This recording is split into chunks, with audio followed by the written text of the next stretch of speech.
Calling all gay kids. Welcome to part 2 of the Twilight learning series.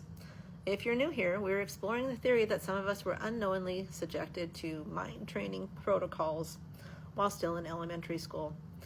For the algorithm, this is strictly for entertainment purposes. There's a brainwave range known as theta, about 4 to 7 hertz. You naturally pass through it when falling asleep or waking up.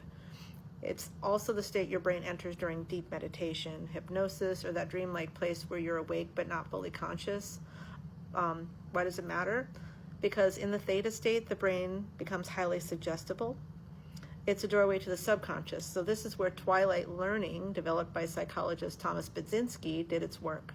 Subjects in theta could absorb language, beliefs, even behavioral suggestions without critical filters. The information just sinks in. And here's why that matters. Children enter theta more often and stay there longer. Before age 7, the average child spends a huge portion of the day in theta or alpha.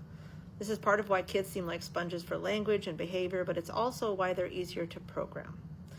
This made children the perfect test subjects for early entrainment experiments. No resisting, no filtering, no conscious memory of what was said or done while in a trance.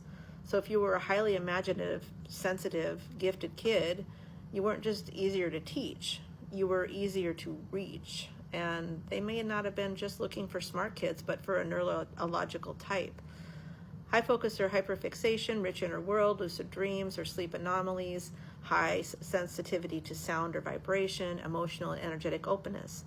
These traits made us more likely to respond to binaural beats, audio commands, and theta entrainment. For those, quote, hearing tests or quiet rooms might not have been tests at all. They might have been screening sessions or early conditioning trials to see which of us could be trained while we were too young to notice. Twilight learning wasn't science fiction, it was real, it was military adjacent, and it was designed to install information during theta state drift. So if you remember the tones, if you came out of those rooms feeling strange, sleepy, losing time, or like something shifted, there might have been more to it than we thought. Follow for part 3, how could they do this without leaving a trace, and why was it likely funded off the books? And please continue to like, save, and share to push this content out there to others who may need to see it.